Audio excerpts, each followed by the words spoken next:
Greetings. Are you ready? Then please, step forward into this virtual adventure in order to begin. Nexus is our legacy. Nothing here is what it seems. A lost paradise it be. It's war, and it ain't gonna be pretty. Nexus has a terrible secret. Oh my. Wildstar.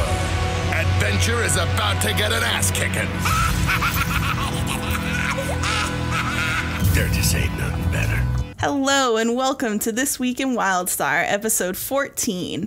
I am Jazzy, joined here today once again by my lovely co-host, Nuts and Cabal. How we doing today, guys? Great. Good to be here. Not bad, loving it. You know, a couple weeks ago or a few episodes ago, we had the episode titled Change is Coming.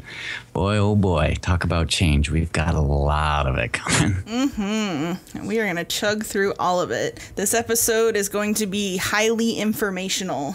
So get ready, make some room in your brain, because we are going to talk about all of the system changes that are coming to Wildstar, which is pretty much everything. Yeah, you know, you really sit and look at all this stuff, and it's like you read it, but then to wrap your head around just all of it, there's just a lot of stuff here. Definitely. And because there was so much stuff and a couple other big events kind of happened in Wildstar this week, we actually had to cut this one in half. So we're going to talk about some of it on this episode and some of it on the next episode. So you guys can look forward to that. What we are going to talk about on this episode, the system changes, we're going to talk about runes, we're going to talk about amp and ability points, and we're going to talk about end game itemization changes. All big topics. I figured we'd start with the big ones.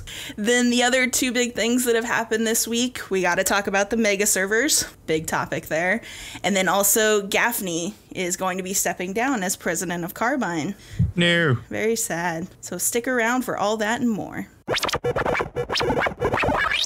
Okay, so now we're going to get into the nitty-gritty of a lot of the system changes that are coming.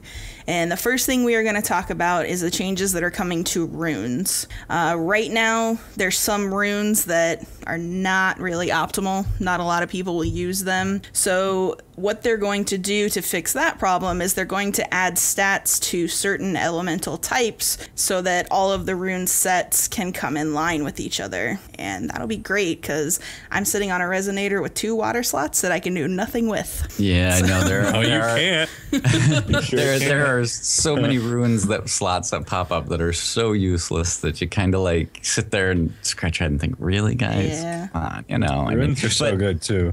But these changes are going to be massive. I mean, if you've looked at this thread, it's a 7-part thread just to explain the changes that they're going to be making to the ruins. So, you know, like I said, there's going to be a ton of information here on these changes. I mean, runes are going through massive changes. Yeah, I think more so than a lot of things, actually, the runes will be having a lot more changes. Like you said, that it was a 7-part forum post about all the things that are changing about runes, and we're going to go over a lot of it. So buckle up. Yeah. Might want to go take a multivitamin just for stamina sake here. And then along with them adding the stats to the individual rune types themselves, are also going to attach that to the rune sets. Another thing that they're looking at, which, thank God, I love this, weakened runes will be made available to purchase from a vendor. These runes will be available to purchase from level 15 to 49, and they'll be a less percentage. I think they said something around 60% of the stat weight that a normal rune would carry. You can purchase them from a vendor for a couple silver and use them while you level. Yeah, which this is really neat because, I mean, I know while I was leveling, I mean, there's so many money sinks in this game that a lot of times, and plus if you've come from other MMOs, you're like, I'm not really going to spend on messing with the gear and tweaking it out because I'm just going to be changing this gear out real quick. Exactly. So what's the point? But if they make it cheap, they make it affordable, you know, you kind of think, a little bit of this, but it can really extend you a lot of benefit in your play. Definitely. I mean, there were a lot of times that I wanted to try out, you know, different runes and kind of, because as you're leveling, that's kind of when you're learning how to play your class and figuring out, you know, what works and what doesn't. But it's like you said, it's just so expensive to buy those runes as they sit now because they're mostly intended for endgame that you just could never do that. So this vendor will alleviate that and not make you feel so bad. Yeah, and it just brings it to a whole nother level of availability, you know. And I like the part that it's just going to be a couple silver, so you don't really sit and think much about saying, you know what? Yeah, I'm going to start slotting this stuff into my gear and checking it out. And that's the time you're supposed to be learning about stuff. So that's a good time to be doing it. And I like that they have it in a limited level range, that it actually ends at 49, because that way it preserves, you know, people that want to sell runes, it preserves that market so that it doesn't tank completely as well, which is nice. Yeah, they have to take that into consideration, and I think that's a smart move. Just like RuneSit now, each of the weakened runes will provide all the primary stats. Logic will provide shield capacity and health as well, so they're going to attach that to it. And weakened runes will be available in both PvP and PvE versions, so they're not leaving out the PvP people either. Speaking of rune slots and ruining your stuff and money sinks, do you guys have the Ruin Master add-on, I think it's called? No. Maybe I should. Yeah, definitely, because I wasted money on runes before because I just used it in the wrong, element or whatever, because there's life and all that. It actually brings up all the sets that you can get and matches them. It's kind of like a graph with each type of element you have in your gear. I'll bring up all your gear you have currently equipped and then all the ruin slots that it has, and then you can kind of match them up to each set. And it's just a lot easier to keep count of how many of each set you have. So it definitely helps a lot. I recommend getting it. Okay, you're not our PvP guy. You're going to be our add-on guy. You've recommended more add-ons that I've used, and I'm like, man, these are good. Right? That does actually sound really good. It's really nice. I used it a lot and it helped me out a lot. I actually solved a problem that helped me get more DPS just by using it, because I saw what I could do, because I didn't notice I could use some certain sets. So another thing that they'll be adding to gear as well is that the rune slot count, as in the number of runes that are on each piece of gear, they'll be a lot less random in their element type. Little to no variance in the number of slot numbers that they can roll to. I think it's good that they're going to kind of try to stabilize the field with all this. I think these are smart moves. Because you have a certain expectation, and now you're going to know basically what's coming. You're going to, that's not going to be a big mystery, or, oh, I didn't get lucky, or fighting the RNG. Yeah. Because, that's definitely kind of been an issue with gearing I've found on my medic thus far. Yeah, rune count is a huge variance right now, and it makes gearing really, really hard. Especially for medics. I think they have a pretty small amount of runes that they can really use to maximize their DPS. I've had that problem before, and especially in Storm Talon. For medics, you have, I think, a shoulder piece. I think it's called Storm Collar or something. And you also have a headpiece in there.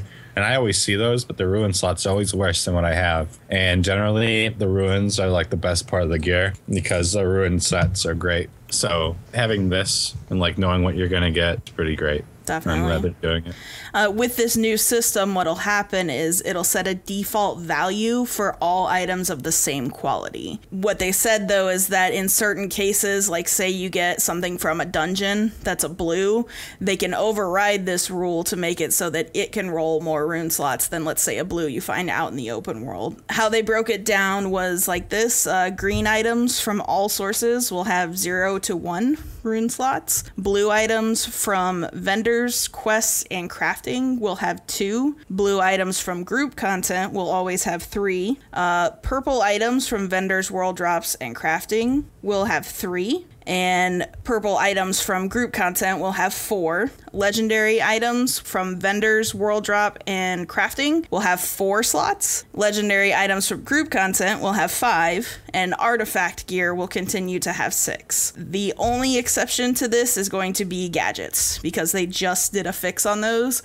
So they'll continue to function the way they do now, where green ones don't have any slots typically, and blue or higher have 2. Again, the thing that I like that they're keeping with is the notion that, okay, they've always touted that the rating is going to be for the hardcore groups and players that are really organized and have things together. They're still maintaining that, yes, you may get this blue or purple item from, wherever, but yet if you get it from the dungeons or raids, that it's going to be a step up. That still the best is going to be out of those from the scenarios. content. Yeah, so that you are rewarded, you know, that there's not just some workaround, oh, hey, I got lucky and we were fighting a world boss and I got this piece. The random, yeah. Yeah, that randomness. It's nice that they're saying you're still rewarded with the best gear for the hardest content. And the other thing, too, that I thought about when they said, okay, you know, the rune elements and the slots aren't going to be so random, is it'll help for sites like people used to use back in WoW, like Ask Mr. Robot, where, you know, optimization sites for people that don't have all the time to sit there and theory craft out and figure out, you know, what exactly is optimal. Yeah. It'll make way for something like that because everything's a lot less random. I mean, I gotta admit, when I first started looking at the gear, when I started learning about it in Wildstar, it reminded me a lot of Diablo. When you would play that game, gear has a lot of random slots on it and a lot of random stats, and it was like, I don't know how that's gonna work in an MMO. It sounds kind of cool, but yeah, fighting the RNG is no fun. Yeah, You know, I like the fact that they're stabilizing it, you know, just because that whole randomness, even in, you know, how they've talked about it with the crafting, that there's a bit of randomness with it versus a skill or whatever. I think they're coming to realize that random stuff just ain't fun. It's just like beating your head on a wall and nobody enjoys it, I don't think. And so I think these are phenomenal changes to, you know, that they're at least getting right up on, right in the front. I think this will draw players back because these are changes that they, you know, have needed to be addressed. And I think, you know, it's great that they're showing that they're going to be doing it right out the gate. I mean, we ain't that far in and they're saying, yep, this is what we got to do. All right, so this is a huge thing that's coming with the rune slots themselves. You will actually be able to re-roll individual rune slots on an item. Yes. That's good. So happy about this. With that, just keep in mind, you can re-roll an individual rune slot one time only. Yes. Make it so this count. This is a big thing to note. So say you got 3 rune slots, you can re-roll one of them, and then you can also re-roll the other 2, but you can't redo the same one twice. Yep. So you can roll each one independently over again. Just remember, you can't re-roll anything more than that. Yep. Each one once. And if you want to do it again, you have to acquire that piece of gear over again. So what they're going to do, though, as far as when you choose your new element, when you select the slot that you're going to re-roll, you'll get a little pop-up window, and it'll give you a choice of 2 new elements to roll. The ones that you can choose as far as what's going to pop up, whatever is left, it will never give you the original one that you had, because I think a lot of people would rage at that. Yeah, that makes total sense, and that's a good move, because boy, oh boy, if they didn't, I could so see the rage going on. And then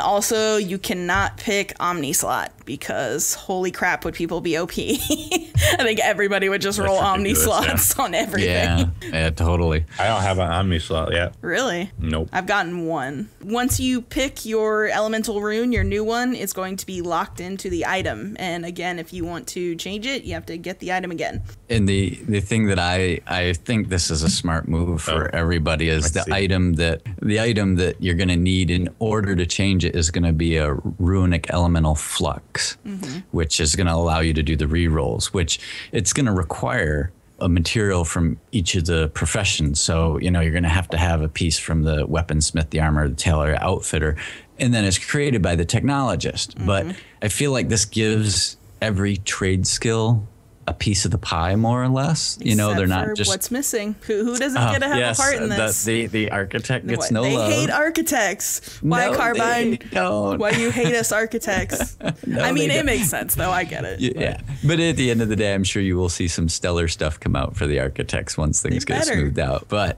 I'm about to go on strike.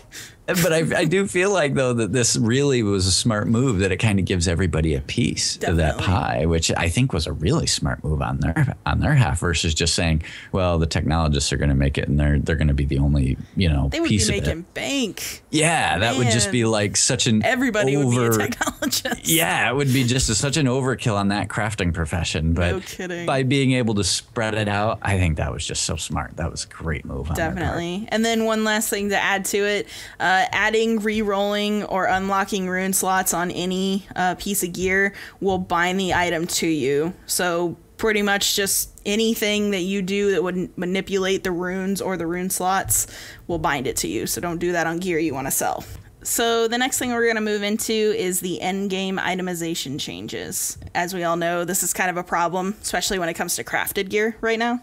Crafted gear is pretty powerful. You know, I think, again, it's wise that they're addressing this, because right now I've felt like there wasn't a really good, stable progression with the itemization. Let's face it, there are some best in slots that are crafted or out of adventures. To me, it just shouldn't work that way. I mean, Definitely. Again, we all know my take is adventures, you should get some good blues out of it just to move into dungeons and you know, and then get the purples there. But I still think they'll, just because of the rage going on with the whole thing and everybody have an issue, I think they'll, you know, maintain that ability for a purple to drop on a random roll. But I love the fact that they're stabilizing this and creating more of a smooth transition that, you know what, we got the crafted gear and that's going to have its levels of, you know, difficulty, and, you know, but then it's dungeons, you know, or excuse me, the, you know, adventures, dungeons and raids. I think this is awesome. Yeah, they're looking to create a more solidly structured gear progression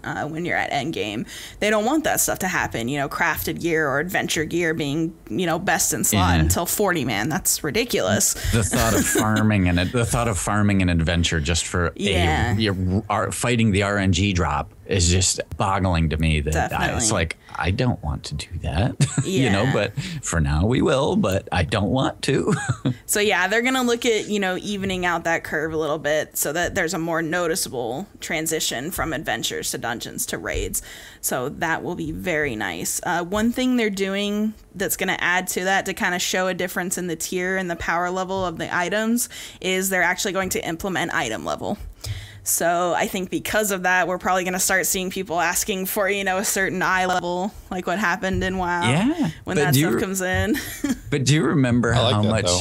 I do too. Do you remember how much of a pew-pew there was over an item level? But at the end of the day, you know, once it stabled out, you know, it was like, all of a sudden it was like a good thing. And just to be able to teeter up and look at, okay, this is my overall item level, that was just so much easier, so much more efficient, and all of a sudden it wasn't a big deal anymore, and it was good. It definitely helps when, you know, they have the gear at least to do damage. Yeah. Or whatever they need to do. And along with this, they're not intending to make crafted gear obsolete at all. They actually said that, you know, if you need items or a schematic from group content, then the item that you craft from that will actually be on par with whatever level was that you had to get those items from. So let's say you're doing a dungeon or something and a schematic drops in there for something to craft. Whatever you craft will be on par with that dungeon's gear. Are they adding they're adding new schematics, aren't they? Yeah. To Datascape and dungeons, right? Yep.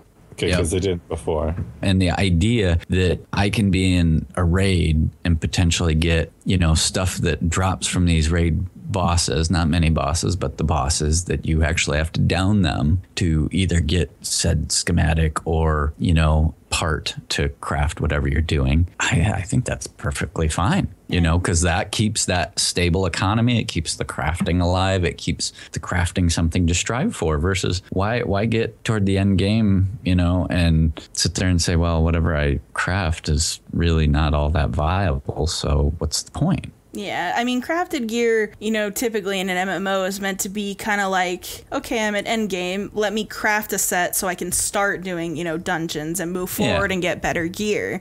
That crafted gear should not be, you know, oh, these pants are great until I start raiding, let me skip everything in between. You know, it should not be that way. And that's kind of what they're trying to even out. The guy who's doing the itemization now has actually only been with Carbine for about 4 months, but these are all changes that he wants to make across the board. So it's definitely looks like a different set of eyes on the problem has brought about some changes, which is a good thing.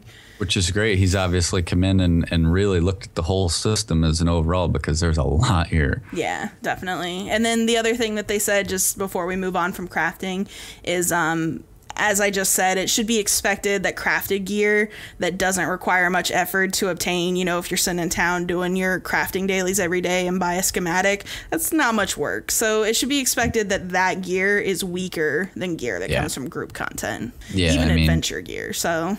Yeah, I mean, I think that, you know, obviously probably just as in some other games that if you're in a raid and you get, a schematic or something, that's going to be a nice piece of craftable. And it's not going to be easy to make by any means and probably require quite a bit to do it. But boy, if you could do it. All right, so now let's talk about some stats on gear. Currently, there's quite a bit of gear that has stats on it that just aren't beneficial to their intended role. You know, I've had a big problem with this. I feel like so much gear. I see all this gear I drop and I'm like, seriously, I'm starting to feel like it's purposefully statted to not be what I need it to be. I feel you, because I mean, leveling my medic, there was no gear for a medic DPS. It was stalker tank gear, all of it. Yeah, that's the thing. I have so much deflect on my medic that people in my guild joke about me being a medic tank. Like, it's ridiculous. I think their primary premise behind it was to try to encourage players to be willing to step into a tank role or, a healing role. But medic. But, I mean, but I think it was to encourage people to step into other roles. But, maybe. I just. But the thing is, I think it's our stats because we're, the same armor class as stalkers that our stats are too closely related. Like stalkers tank main stat is tech, where tech is our DPS. Yeah. So normally when you find something with tech on it, it's usually a tank piece of gear. Exactly. But I mean, it was even that way from quest rewards. Like, I think I remember, I can't even, maybe I can count on one hand the number of times from any quest reward. And I would say I did 85% or better of my leveling through questing. Maybe 4 or 5 times that I found quest rewards that were actually optimal for me as a medic DPS. And it just blew my mind that I kept having to get crafted sets like every 10 levels from my friend just so I could kill things. It was kind of ridiculous. I wasn't getting hurt, but I couldn't do any damage. I did 95% of my leveling purely just questing, and I threw out so much gear. You're supposed to look forward to what might I be getting or what are you trying to get, and I just finally got to a point where I'm like, I know it's just going to be more junk that I can't use. So, and even when you look at the Elder Gems vendors, I noticed that most of it is geared towards either healers or stalker DPS or stalker tank. Yeah, I've actually heard a lot of warriors complain about that a lot of the heavy stuff is made more for engineers than it is for warriors, so they have nothing to spend Elder Gems on. Because engineers are awesome. Just saying. There's got to be other people. But what they're going to do to, combat this is he's actually going to go through every piece of gear and every gear drop and make sure that they're geared towards a specific class and role, and that all stats on that piece of gear are useful so that nothing goes to waste. Could you imagine the spreadsheet or chart he must have in order to try to seriously track all this stuff? I mean, it's just got to be definitely. boggling. Yeah, I can't even imagine to go through every single piece of gear in the game. And I'm happy he is. And we're going to have to all send him a big thank you. Oh, that's major work right there. And the other thing that he made note of, which we kind of talked about this before a little bit more in regards to PvP, but he said that players will start to notice more grit, which is, HP gain, on your gear to better prepare you for future challenges. They talked about, possibly raising health pools for players, so it looks like rather than just doing it as a straight everyone gains 10,000 HP, they're putting it onto gear, which could be good because let's face it, at the end of the day, HP equals survivability, and who can't use a little bit more of that? Definitely. I don't know if they didn't say anything about specifically PvP versus PvE, but I assume that's across the board for both. Yeah, you would think that if they're looking at this, they're really looking at both sides of the table because they already know PvP is a problem child that they're trying to deal with, and that they can't ignore it, so I'm sure that they will be looking at that also. And then going along with this, they're actually going to be retiring quite a large number of items and releasing new ones in their place. So I took this to mean, if let's say you have a crafted weapon, they'll be retiring it, but you'll still have it, and they'll release a new version of that in its place. But with that, they don't want players to feel like the time they have already invested into gearing is going to go to waste. So what they're doing is looking into ways of compensating players that have already put in that time in some way, shape, or form. They haven't really said what yet. Yeah, talk about a tightrope walk right here. It's like, how how do you keep one 20 side clips for happy? everybody. And yeah, it's like, how do you know, obviously you can't throw more boom boxes. you know, that's just not going to work. Unless they're going to throw me some mounts or something. I don't know. Speaking of boom boxes, I have 30 boom boxes left, and I started with 128, and I have not gotten a mount yet. Yeah, what the hell, Carbine? I know. I had, I think 90, or 85, and I still have not seen my mount yet. I've only had like 30. And I feel like that many you should. I mean, come on. I think the best thing I've gotten one epic die. That's the best thing. I get a bunch of housing stuff and like runes and signs. I get some good dies. Oh, I get so many signs. I get so many flasks of renown and experience. Because when I was leveling up and I was doing those boom boxes and I got ruined fragments, like, what am I going to use that for? Oh, and then like 50 levels later, I'm like, why? Why did I vendor that? You know something funny? I was kind of like that when I leveled Jazzy, my spellslinger, and when I went through the medic and was leveling again, I was like, I'm not selling or vendoring any signs or fragments. I kept them all. And I have so many on him now. It's great. Signs aren't as much valuable unless they're Elden one, especially fire or water. I've noticed those are really expensive in the commodities, at least on my server. And all the fragments are good too. I'm just going to flip because right now I open one but as I'm clicking it, I'm just expecting to see, a minor flask of experience or renown, or something. And one of these days I'm going to I don't know, it's going to be the mount or something because seems to me like the coveted thing. And I'm just going to flip. I mean, I don't even really want the War Pig mount. I want something cooler personally, but I'm still going to flip just because, oh my God, it's not you guys don't get the Echobar mount. Yeah, we don't get that one. You get a different one. Yeah, we get that War Pig. But it's got lightning bolts on it. That's I don't know about you guys, but out of the 30 or 40 boomboxes that I got, I think about 10 of them were a stupid transmat thing. Oh God, and I hated it. Yeah, I got one of those yesterday. I don't get many of those. I was like, thanks. I get flasks. Oh man, I hate flasks. I'm a scientist. I have like 3 backs anyway. I don't need you. Us and our random tangents. Okay, so getting back to gear, let's talk about loot tables. So currently, which a lot of more people who are raiding will know this, they feel that there are a lot of loot tables that are too large and too random. I can understand that because you're putting in a lot of work and a lot of time and a lot of effort and energy, and some of these drops just aren't fulfilling. Yeah, definitely. Yeah, I've had people that said they've run 30 adventures and they've only gotten 1 epic. And that's pretty ridiculous if you ask me. Like, I know, like you were saying, like, epics shouldn't be a thing. Handed to you. Well, they shouldn't even be an adventure. They shouldn't be at that level of content. Right. But when they're in there and they are best in slot and you're running them to get that, Yeah. That's the other thing I wonder with these changes. We're not going to go into all this, but they're also going to be changing, the AP scaling and all that, which we'll talk about on the next episode. With the changes to the gear, the runes, the AP scaling, I wonder how that'll affect, best in slot lists and what is actually best for everyone. Oh, I think those tables are going to be destroyed. Yeah. Because, I mean, if they're talking about reconfiguring your progression and gear stats from Adventure Dungeon Raid, and they're making it more of a stable progression level, I mean, I just think that these current tables are going to go out the window. Somebody's going to have to put in the work to redo them. And I hope they do. I can't wait and send one my way. Send one my way. But just a bunch of engineer stuff in the loot table. Somebody's going to have to do it. So what they're going to do is they're going to create smaller, more specific loot tables for raids specifically, and then as well as taking and making some adjustments in adventures and dungeons. So you will see some of that cut out. And the people that are doing the raids and they down a boss, dang well, they should be rewarded. They got the people together, they organized, and they did it. So there shouldn't be too much question about, am I going to get anything halfway decent? You should be getting something good. Definitely. What they're also going to do is they're going to look to adjust shared loot between mini bosses in raids.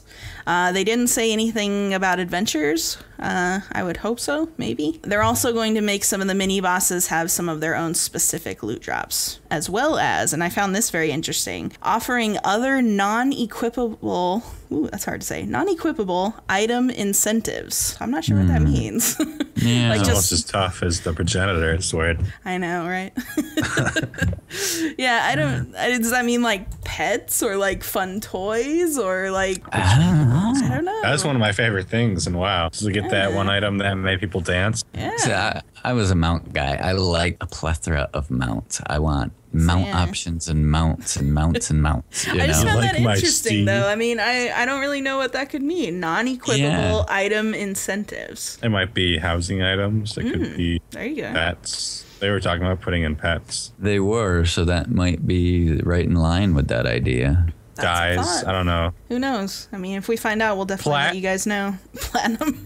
I don't know Yeah. about that. Take that. Somebody randomly Just gets a bag, 5 like a sack of plat. A sack of plat. Didn't they And have it'd that be in WoW? That's what they would They do. did. They did. In LFR. That used to piss me off so much. That's almost as bad as random gear. It's like, great, gold again. Yeah, so happy I'm here. Thanks. Yay. Or gold cap. Right? It's like what we just do. Oh, geez. Please don't do that, Carbine.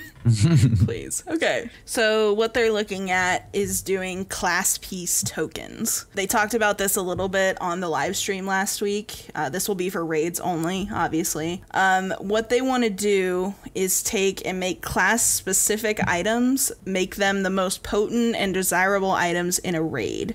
These tokens are going to be very difficult to acquire, but not impossible, as with most things in Wildstar. Raid bosses will be the only ones that drop these tokens. None of the mini bosses in a raid will. And it will either, they said currently 1 to 2 tokens, but they weren't 100% if they were going to keep it at that. Which, to me, this whole idea feels like something that they said right from the beginning. Right in the beginning, they said that if you drop a raid boss, you'd be able to use Elder Gems to go to a vendor and be able to purchase items that would have come off of that boss that maybe you just didn't get lucky enough for the RNG to get, and you didn't get it. You could go supplement and purchase with Elder Gems. So I feel like this is just a variance of that same idea, that they're just not using Elder Gems, which is fine. I see no problem with this, kind of mechanic in a game. It's pretty much the same thing like what WoW used to do, where it would drop a piece and you could go select an item. Now, this to me is usually better as far as like tiering sets goes, class specific sets, because it allows you the option to pick, if I want to pick a main role or support role, you can choose either way. If you already have one, you can get the other. So it opens you up for gearing options as well, which is really nice. And let's face it, some of these, when you got a class set, you may be wearing it as just an aesthetic piece, and to kind of be like, hey, check out what I did. And people are gonna be like, whoa, oh boy, did pull it off. Look at what he's wearing. And, some of it might even just fall under that category, which I think it's cool that they allow the players to be like, okay, yes, you did that content. We are gonna allow you to be able to get access to gaining your set. Along with this, the tokens will drop in armor sets rather than by individual classes. So you'll get tokens that'll drop that'll say heavy, medium, or light. So tokens will still be shared. You'll still have to fight with people of your same armor type in a way. But it also helps to keep that gearing pool down. So it's more likely that yours will drop. Have you guys seen the legendary gauntlets that drop in dungeons? No. You haven't seen one yet? Oh, you probably not even in dungeons yet. Ding! Sorry. It's not. We've been under some changes. Yeah, I heard. But yeah, I've seen them. That's the only legendary that you can get from outside of 40 man. Yeah, and I like that they're doing this because there's actually, it seems like there's kind of like a low amount of things that you can actually roll on bosses. Like I've killed, my guild has killed like X89 like 3 times now, and each time a thing drops and we have problems giving it to somebody who wants it. Like sometimes they're just not Nobody upgrades. wants that piece. Yeah, and I'm glad you can have that and look forward to maybe this thing will be epic and awesome. Yeah. And this will be the strongest gear that your class can get from these tokens. Yeah, so I'm glad they're implementing something else. Definitely. And it's actually kind of funny because one thing that dropped for medics, because most of the stuff that dropped were all support stuff. The first thing that dropped for medics, it was funny, there's only one other GPS medic, and he rolled for it and he screamed, "Turn down for what?" And then he got 1, and I was laughing so hard, and it was great. It's like the best moment of my life. Very He nice. was so sad. Raid bosses are still going to drop, outside pieces. They won't be quite as strong as those token pieces, but you'll still have that kind of RNG, random factor in there. And basically, like I was saying, what this is going to do, they said it would effectively turn 72 items into 18. So that's quite a cut. Yeah, that's a huge gap narrower. Yeah, it's going to cut down that clutter a lot and make it more likely that you won't have those problems that Nuts was just talking about where, nobody wants an item because it's not really optimal. Yeah. So that'll definitely be a welcome change as far as that goes. But now you think about it with this change, and now also it's going to add, let's go back and think that we're also now able to change the rune slots. Mm-hmm. I mean, that's going to make these pieces potentially even more desirable and malleable, to be the perfect piece. So moving on to amp and ability point unlock changes. They've found, and I'm sure most people know this to be true because I've never seen one, items that unlock amp and ability points are not dropping often enough. Nope. At all. I've only gotten one. That's from Elder Gems. Yeah, Yeah, I didn't want to spend 300 Elder Gems for 1 point. I couldn't do me that. Me either. Yeah. I did that, but it's pretty nice that they're doing this because one of our guys did the math, and I think we were talking about this before. Yeah, it would take where 10 it might months. take about like 8 or 10, 10 months to get all the action sets, all the amp points, and all the ability points. Tiers points. Yeah, all of them together. They're so actually- that they're putting it into other things. I love the fact that they're creating basically, a structured way of saying, okay, we've hit the Elder game. Now, if you continue with X, that you will be able just to unlock these things and get access to them because, like I said, I know at this point, I'm not spending the Elder Gems on them because I know all these changes are coming and everything. And I'm like, I'm It's gonna what, sit like on these for a little bit. 350 Elder Gems for one. Yeah. So effectively 2.5 weeks of hard pushing work if you cap every week and don't do anything else for 1 point. Yeah, this is a good system. Yeah. So what they're going to do, we'll go ahead and break it down what they're going to add to it. They're going to increase the world drop chance from level 50 creatures in the open world. They will still be rare, but not as rare as they have been. They said basically a dedicated group could see these fairly often if you went out and just did some farming, let's say. They did specify on the landscape, which I would take to mean that you can only get this in open world from these guys like this. Mm-hmm. Yeah, that's how I would take that too. Something to keep in mind. And this also is the only way that you will be able to trade them. The open world drops of the items, both amp and ability points, will be tradable and can be sold on the commodities exchange. But a thing Nuts will like is PvP victory bags. We'll have a chance to have these as well. Mm-hmm. So could be good. That's another good move for the people doing PvP. Don't they already go out of They PvP do. bags, though? Yeah, I was going to say, I've Oh, but actually they're heard of a increasing lot it. of Okay. people get them from PvP bags most of the time. But yeah, they're going to increase it from the PvP victory bags and then add it as a rare reward from the participation bag. Gotcha. So you'll see it in both of those. Also, what they're going to do is some of the end game reputation vendors will sell a single use amp power upgrade, meaning you can buy it once at Beloved. Those reputations will be Containment R12, Crimson Badlands, and Northern Wastes. Yay! So- This is good. Beloved with them, then you get a amp upgrade. Any of these that are bought from vendors are not tradable. I don't think these should be tradable in any way. I feel like if you do the work for them, you can get access to them. That's awesome. But to make them tradable or sellable, I mean, if they do it that way, it would probably be a lot cheaper, right? Well, you can only get it Well, once, market. so you would only get one off. I think they'd probably be kind of expensive because of that. I was going to say the market could probably go nuts with it. Yeah, I think they're already. I mean, I've seen a couple on the commodities exchange on our server, and they're like 35 platinum already. I mean, they're pretty rare right now, so hopefully this stuff will bring the market down a little bit too. The other reputation, we have Blighthaven. At Beloved with them, you'll be able to buy an ability tier point, also untradeable as well. So you have the other three giving you amp power upgrades, and Blighthaven will give you an ability tier point. It's hard to do it, too. You only got 2 daily quests, really. Crimson Well, Badlands and Northern Wastes, or well, not so much Crimson Badlands, but Northern Wastes seems a lot harder to get rep with for I some actually reason. got Beloved first at Northern Wastes. Really, I'm like the Yeah. opposite. I feel I like don't I've do been my dailies cruising. every day. And if I only have to, if I'm filling up to only doing one daily, it would be Northern Waste. That's probably why. That's how I do it. If I'm not sure on my time, I start with Northern Waste because I know how efficient I can do it. It's so fast. Which is great, which is the way daily should be. So shows not how much it. better the XL zones are. Oh God, you had to go there. Anyway, let's move beyond that. So more stuff with PvP.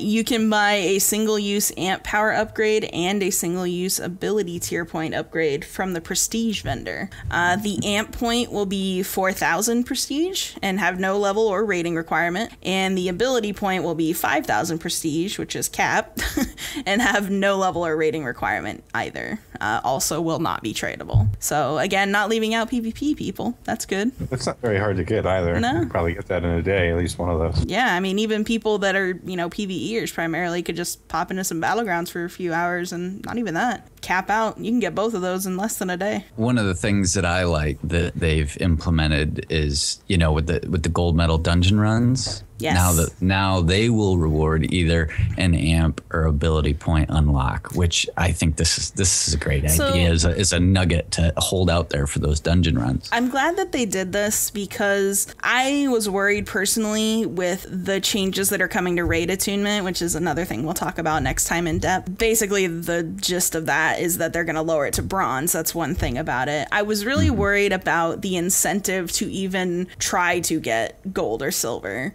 And I really like that they're adding this because this gives an incentive to push into that stuff. Oh, totally. Yeah. And if you have a formalized group, you can say, hey, let's get the gold so we can get these unlocked, which will just make you a stronger raider. Definitely. At this point, there's like nothing to do in dungeons besides get people attuned because I'm already pretty much best in slot for everything, and people are like, hey, should we do dungeons? But for what? It's like, why? Like exactly.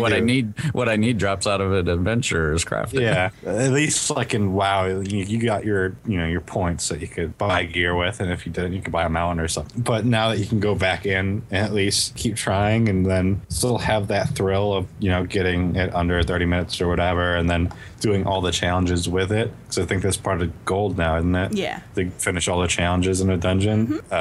You have, is it a chance or is it guaranteed? It would be guaranteed with a gold It is medal. guaranteed. That's good. Yeah. So you can at least go back and do each one, again for gold, which is nice. Definitely. Yeah, and the way they've made the breakdown is, you're going to see Storm Talon's Lair and Calvareth is going to end up rewarding a single-use amp point. Skullcano and Sanctuary of the Sword Maiden is going to reward a single-use ability tier point. But the neat part, I think, which is smart, is only players who have never gotten one of these amp points or ability points will be able to roll on it. So if you've previously gotten one out of running a gold, you're not going to be able to roll on it or get access to it again. It's that one shot for you, which I think that was really smart. That was a good move. Yeah, I like this and I don't. I see why they have to, because people could, let's talk about the top world guilds. They obviously can just face roll through this stuff and not care. They just farm the crap out of it and have all of it in one day. But on the other end, the more, casual player, it kind of sucks for them, if they go through and they get it with someone else in the group and it's only like the third time they've ever seen gold in 6 months and they can't roll on it. That kind of sucks for them. So I've never even had a gold run yet. Yeah. and if you've got a group that you're just bringing together, is just getting into it, just getting good at it all, and you're trying to really kind of make sure each of your members gets access to the stuff, there can be no infighting on it. There's just it's a simple fact. This is how it's going to work. Definitely. It's pre-designed for you. There is no argument. There is no, I got crappy luck or shit sucks or, oh, you got a bunch. This is what it is. And that's just it. And none of these, and none of these items are, tradable. It's all non-tradable stuff. So, it just is what it is. And I think that's a good structure and a good place for it. Yeah. Definitely. And then the last way that you'll be able to get amp ability and ability tier points is reaching level 15 on your path will give you a single-use amp power upgrade. And then reaching level 30, which is cap, will give you an ability tier point. Also both non-tradable. So some more rewards for leveling the path. So my assumption is going to be if you're already path capped in level, once this goes live, you're automatically going to get that stuff. Oh, yeah. Yep. Yeah, I'm glad they're doing that because, like, most of the levels, I think, path, they don't really give you anything, which is kind of sucks. But at the same time, like, obviously, especially with scientists, it's pretty great. They're actually on the PTR. They're readjusting a lot of the path, like, abilities and rewards and stuff. Yeah, I feel like I think soldiers and explorers need to have more. Group Didn't abilities. you see explorers are getting a glider? Or not a glider, rocket boots. I'm sorry. They're getting rocket boots. Yes. You're a dirty liar. I'm serious. See, that's what I was saying. And you can't go back and change your path. No. So now, that's like one of the things they're getting rid of air brakes and replacing it with rocket boots. And this is one of the things that I've thought of, because I've totally sat there and said, I am doing Explorer, but I don't see much incentive to really work my path. I do it as it comes, but whatever. I'll do it here. I'll do it there, because there's not much incentive in it. But this will give incentive. And two, if they start giving these paths neat little perks, such as rocket boots that allow maybe an explorer to leap large areas of travel, not fly, but maybe they can travel in a manner that they can go. They make you jump higher. That you can go further, do whatever. I mean, those are viable reasons where I'm going to sit there and say, I'm going to take the time to go do this. Hey, I'm not an explorer anymore either. I give my one of my friends in the guild crap. He's like, I'm an explorer. And I'm like, well, you could use air brakes. And he's like, whatever. And now he's going to make fun of me because he got super rocket boots. See, I'm still happy just with the jump puzzles. That's enough for me to do it for. Well, that's pretty cool. I like that they're giving them something awesome. It needs to be. I think they need at least one ability that helps out the group. You know what I mean? Like settlers even get the fire that gives you stamina. They are actually. They're making it so that their fall damage reduction is a group buff now. Yeah, I mean, so that'll help in raids. How many times do you take fall damage? Oh, there's raids that throw you up in the air and drop you. That's true. Raid bosses. So I have fought those, but see, it's useful. Kind of. It's situational.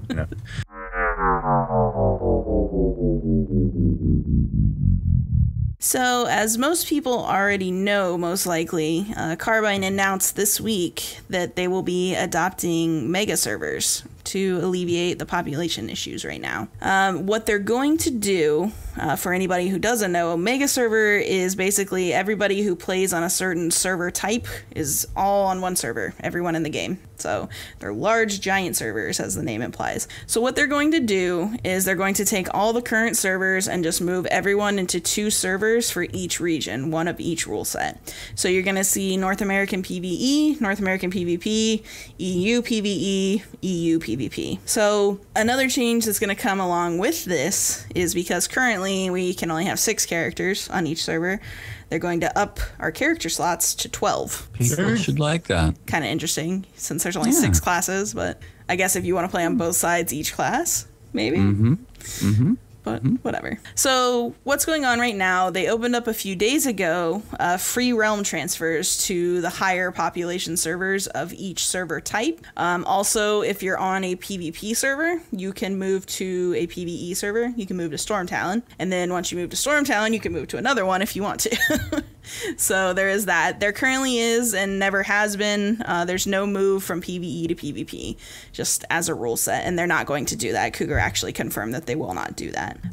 That's actually what we ended up doing. We moved from our PvP one to PvE this week. Yes, we did. We are now on Storm Talon currently. And I'm currently in a happier place. Yeah, definitely. It definitely makes dailies a lot easier. That's for sure. I always viewed PvP as a nuisance. So I'm like, really? We tried it. It just didn't work. I'm like, I'm just doing my thing, and you're gonna roll over here, and really, come on, give it a life. That was my thing, and it just became a nuisance. I just whatever. So yeah, that transfer is available because they said that the mega server tech and the mega server itself will not be ready for probably about 3 to 6 weeks. So they're allowing everybody to kind of conjugate onto 1 or 2 higher pop servers so that you can still continue to do things that you would like to do, or to recruit for your guild before everyone gets smashed together or whatever. I know that the second this went up, Pago was empty. Yeah. It was gone. Talk about, it's like sinking ship and nobody looked back. It was kind of crazy. One point I was in Ilium and really there was nobody there. Yeah. I went over to the kind of held strong for like a couple hours. Like one of our guildies made a character on Pergo, and you could instantly tell he was like freaking satisfied with what he saw. He's like, "There's so many people here." Yeah. I mean, when we moved over, it was like 11:30 at night, and there were just so many people in town that couldn't believe it. All right, so when the mega server is implemented, what's going to happen is all guilds, arena teams, circles, mail, and auctions will all be pushed onto that new mega server. So that'll just happen automatically. If you haven't moved already, it'll also move your character. No, I was just thinking that, there has been such kind of an uproar in the community over this mega server. And, you read some of the forums and people are talking about how this is going to kill the game. And I just can't see this as a bad thing. I mean, you're playing a social game, an MMO, where you need other players. And if you don't have other players and you got a small pool, it's going to make it difficult. If you have a massive pool, things are going to come along better.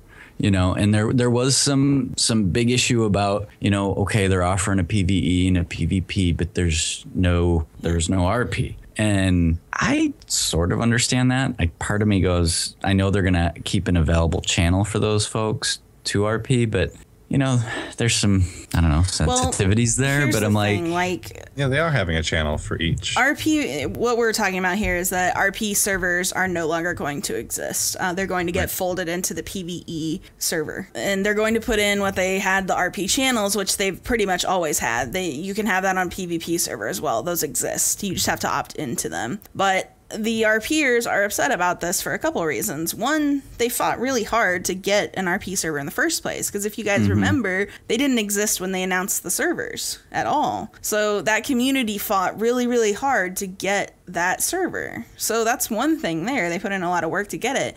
The other thing is that they're fearing being harassed when they try to have open world RP events, and I can see that being an issue. I mean, I totally can understand that. Part of me sits there and thinks that, okay, I don't think that anybody's going to give them a problem. At least I would hope not. I think that's ridiculous. Honestly. Because, I mean, I don't RP, but I think RPing is pretty cool, to be able to really get into the game and do it. And I also understand that, they put in a lot of effort to get one of those servers to begin with. I guess my only part that I really kind of have a hang up and scratch my head over is if Carbine has all this tech and they're able to make these mega servers and so forth, why not create one for the RPers? Well, and if it's a lower population mega server, then so be it. They said they can't do that. They said the tech doesn't exist for them to separate it in that way, because that was actually presented as an option. And they responded and said, yeah, they don't have the tech to have just, one little sliver server. But I think even if they did, you'd still run into the same problems. While, they RP as their play style, they probably still want to do stuff like raiding or whatever. And there's no population. That would be pretty low. There's no population to support even it having its own sliver or whatever. A couple ideas. I looked at the feedback thread briefly before we went on to record. A couple of ideas that some people had thought of doing some kind of phasing where let's say we're on our PvE server and we can flag ourselves for PvP. They were saying if those people could kind of flag themselves as RP and it would phase them into another instance, because they have that instancing. That's a neat idea. If they could do that for an RP instancing, that might be an idea. It's kind of cool. Neat. That's a neat idea. So I don't know if they could make that happen, but to me that sounded like maybe the best solution. It sounds pretty feasible, and I could understand, I guess, ultimately if you're stepping back from Carbine's point of view and they're looking at their data and they're crunching their numbers and they're going, RPers are X amount, and it just business-wise isn't viable. I can understand that too, but I really do hope that they they're bright folks over there. I really hope that they crunch something together for these folks, because it is neat and they deserve it too. Because not only can people, just let's say make fun of them, which I don't doubt it would happen. I really don't. I People know, are assholes sometimes. Yeah, And, you know, it's not only just talking to people, though. I mean, if they're doing some event and they're all sitting around a campfire or something as part of their event, and someone's just sitting there standing in the middle of their stuff, just spamming abilities while they're trying to RP, that's still harassing them, even though they're not saying something. Yeah. You know, either through physical or, you know, verbal. It's still messing with what they're trying to do. So, I mean, I get where they're concerned. So that's why I thought the whole phasing, RP phasing, would be kind of a cool idea. That is a cool idea. And to me, the best solution. It sounds very viable. Yeah, definitely. I used to RP. Me and my guild kind of, like we'd go camping or something in the middle of. Yeah, and I mean, I've done it occasionally, but I've never like fully, like, when I play a game, I'll usually make, like, over time my character has a backstory, you know? Sure. But I've never really, like, super role played as far as, like, looking into lore and knowing all that stuff, but I still think it's cool, and I've watched other people do it, because my first server in WoW was an RP PvP server, and that was really cool to see RP PvP events happen. When I played Ultima Online and EverQuest, I was much bigger into it then, and you know, where even to the point where it's like I wanted to make my character talk in a certain way, and so I would type in a certain way, and I thought it was really neat, and so I can understand that aspect of a game, and I think it's neat when people are willing to put in that kind of effort to get that immersed, and I just find it a shame that people would be like that it would be a problem. But let's face it, the reality is that it will be.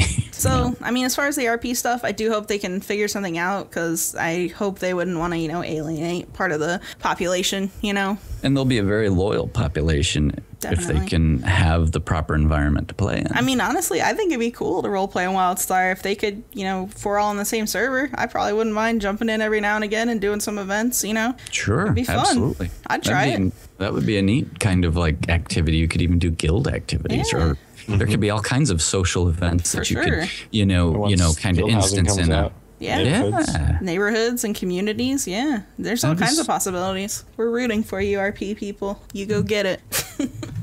So another thing that's going to happen with the mega servers that's going to affect everybody is once the mega server is implemented, players will be required to have a last name on each character. Here's where I draw issue. Me too. I am not a last name guy. I never have been in any game where a last name has been optional. Never put one in. I'm like a short name, and that's it. If they want to go with lore, if you look at like the Draken and the Makari, they don't have last names. Like none of them do. So how are they gonna do that? They have like titles. Like you have what's that guy's name? The Draken dude, Drezek, Warbringer. Warbringer is his title. Like if you read some of the quests, they talk about it. It's just not in front of his name, but that's not his last name. His name is Drezek or whatever. Yeah, I'm probably saying it completely wrong, but and that's the thing. I've never been bashful about the notion that I pretty well support Carbine. I'm very reasonable and can step back and look at things from a business point of view and say, does that make sense? Or, you know, versus just an over emotional, this is what I want thing. And, you know, but at the same token, I can say, you know, when something's not right. And this is one that you know, even on a personal level, I just get to a point where I'm like, I don't like this one. The reasoning for it is so we can keep our first names that we had that we, you know, had to go through the whole name change debacle with, or that we had to pay $20 to drop one letter from, cough, cough. I know, I paid also, but I don't care. This is one where I'm like, but I mean, that's last name. I mean, they have to do it. The only other option would really be the whole name scramble again, and then that would completely negate everything.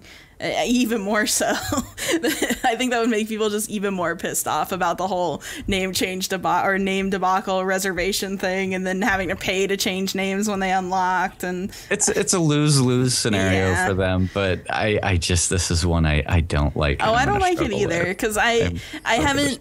Like, I know the Chua story, but I feel like there's not enough, like, lore. If I was going to do it, I'd want to do it from an RP standpoint. Like, I'd want my character to have a name that is, you know, relevant to the game I'm playing. Now, I don't know enough other than Mondo Zax, which obviously I'm not going to name myself after him, and it wouldn't make sense because he killed all of his siblings, so he's the only one left. So, I mean, I can't think of anything as far as that goes to even name my character. Now And- I've got and a I- month to do it, obviously. I so character doesn't agree. even his name is Doctor. Like, I don't know how to. The only thing I could think of would You're naming him Dr. Patrick, because I Or also you're have the gonna- title Professor. There you So I go. could Put it- Professor Dr. Patrick. Somebody's Even though gonna it's Dr. put Professor Patrick. somebody's gonna put in Doctor Who. Oh, You know jeez. there. You know they are. But Oh, there we go. All right. I so sit there though, and mine. it's yours. Mark it down. You just better told be it there. to a bunch of people, man. You're screwed. Yeah, good luck. But you know, I so totally like. I'm like you. If I'm gonna put in a last name, I'm gonna do it from an RP perspective. That I want it to make sense. That I want it to fit and Yeah. apply. I don't want some last name like Cabal Dingleberry. You know, I don't just stick in whatever. You know, seriously. But that's the thing too with you could do Makari, it. they don't have last names. Like You could do what Exactly. they do, though. Like, you can put in a last name that should be a title. a title, yeah. Well, and the other thing too, before we go too far in, is that when you log into the mega server the first time, your entire name will be flagged for name change. So you could Yeah. even, put something in front of it and then put Cabal as like your quote, surname, last name. So you could even do it that way. So it is like a title, but Maybe you just change it all. And that's the other They thing. said that. yeah, you will be able to change the entire name. You can use your old okay. name or you can do a completely new one, but it has to be first name and surname. But there's the thing. So like now, if you're gonna add a title, like I always liked a short name, and I'm not a big title guy, but if I Yeah. added a title, it was that and that. Now I'm gonna have like a paragraph. Yeah. All whatever, Lord of Big Guns. And some of their you know? titles are kind of long. So, Yeah, I know. You're gonna be reading a little paragraph. yeah, and I like to run around with like my nameplates. I run around with mine on, so I see my name, and Right. yeah, it's gonna be quite long because there's titles that are like 4 or 5 words by themselves. Like Chosen of the Progenitors is a perfect example. Yeah. The one that came with the collector's edition. Mm-hmm. That's a perfect example. So you've got Cabal, whatever, Chosen of the Progenitors. It's like a sentence above your head. Yeah, it's like Carbine. I Jesus. understand, but please look at this. Yeah, I mean, but the thing is, I hate to, say a criticism without offering a suggestion or This is some true. kind of answer. And honestly, for this one, I don't have one other than the name scramble, which no one would like. That's not really an answer either. No, but it's one of those ones, and I agree with you that I don't like to offer out criticism without some constructive solution. But this is one of those things where I kind of look at it and go, well, this is a little over my pay grade. All right, so the last thing about your character name is it has some limitations to it. 30 characters, 2 words, 1 space only. As far as guild names in the mega server, any guild name that is duplicated, they'll force a rename for the guild that has been around for the shortest period of time with the least active guild leader. So That's fair. if you made it first and you're active, name is yours. I think that's fair. And at least they look at the activity level versus just saying, well, you made it first, so there you go. At least they're saying, well, are they active or not? Yeah. I think that's good. Definitely. I like that. And then another thing that was a huge uproar when they announced this, especially if you look at like Voodoo was on our server. They're a top 3 world guild. The day before, not even a day, I think it was half a day before this was announced, they paid over $600 to transfer their guild to Purgo. And then they opened up, the free transfers. There. So what they're going to do is if you, in the last 30 days, or the 30 days prior to the announcement, rather, paid for a server transfer, you can submit a ticket and NCSoft will give you a refund for that transfer. Oh, good for them. So- You know what? That's cool. It's funny because I went on Reddit after they announced this and saw the people freaking out about, I just paid for a transfer. And I made a comment completely expecting to get downvoted into oblivion, but a lot of people agreed with me. I said, you guys knew that this was coming and it was only going to be one of 2 things. It was going to be server mergers or mega servers. And yet you chose to pay and leave anyway. That's so, true. I mean, I see why they're doing it, but it's like people are impatient. But at the same token, at least it's Carbine saying, you know what, people are human. We get it. You know what, we're going to work with you. Even though they could say just what you said and too bad, so sad, and we're going to pocket a lot. Yeah, it looks better for them from a business standpoint. Yeah. Saves yeah, face. It's a very good PR move, and they're a very PR-oriented company, and I think it's good. I was surprised that a lot of people agreed with me, though. A lot of people are like, yeah, I mean... It is a hard statement to create argument with. Yeah. That's everything we're going to talk about today for the systems changes. There's quite a bit of stuff that went into this one. So on the next episode, we're going to talk about class updates, PvP updates, and the raid attunement changes. So look forward to that on the next one.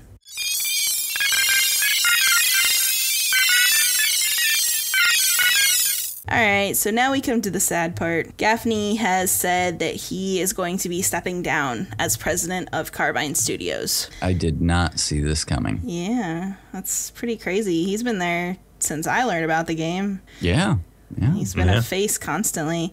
I really expected him to continue to be the name that you placed in recognition with Wildstar. Definitely.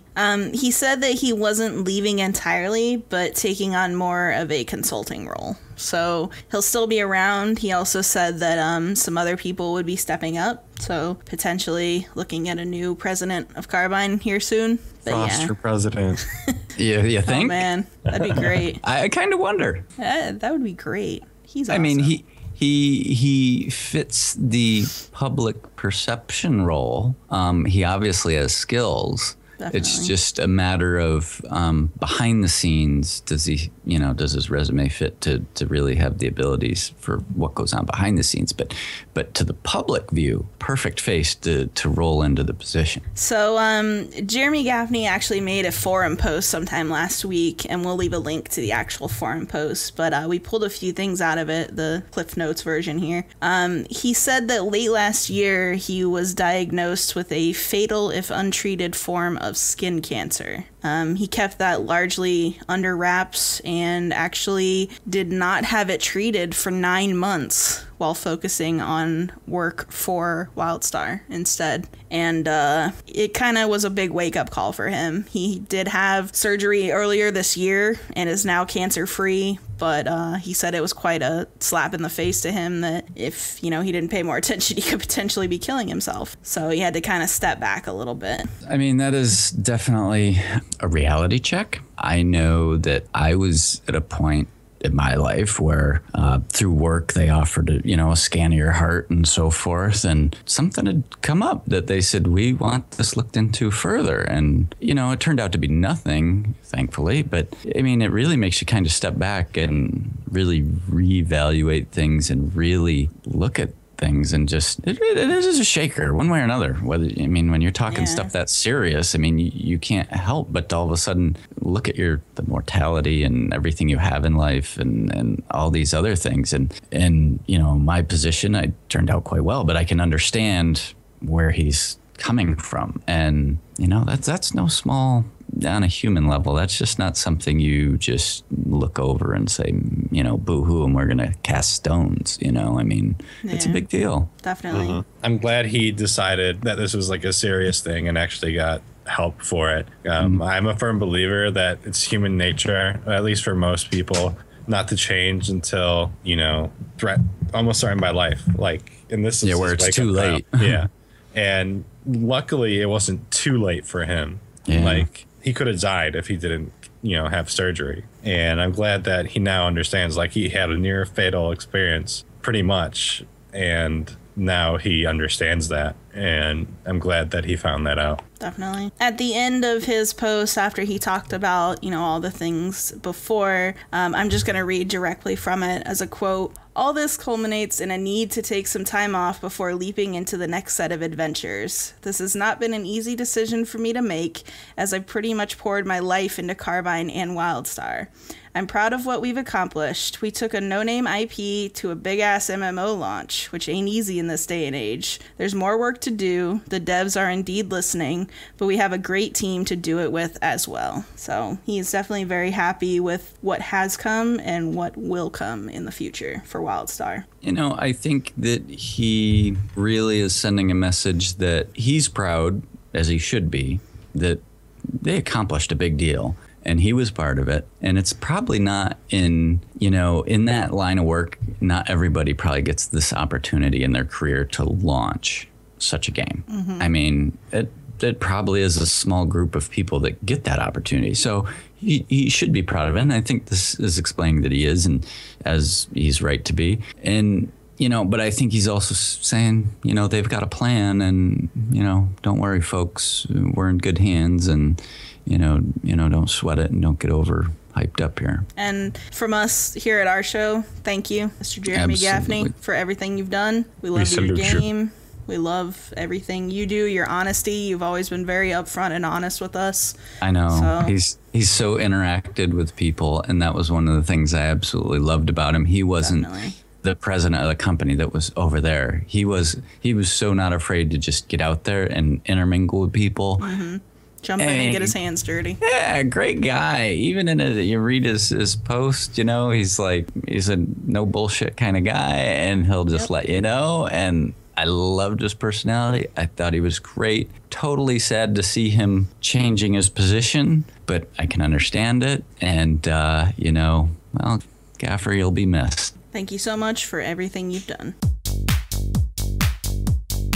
All right, that's going to wrap it up for us again, folks. Thank you for tuning in and listening to us for another episode. You can find us on iTunes and Stitcher. We'll leave the links in the description so you can take us on the go with you. I am Jazzy, and you can follow me on Twitter at Jazzy_Chua. You can subscribe to Nuts on his YouTube channel for reviews, playthroughs, and commentaries on lots of different games at youtube.com/Cluffy142. Also, you can follow Cabal on Twitter at Cabal_Macari. Remember to hit the like button if you enjoyed our show, and please leave us a comment. Let us know what you guys think about all these changes coming in, and we will see you next time. See you later, folks. In a couple weeks, more changes. I love you all.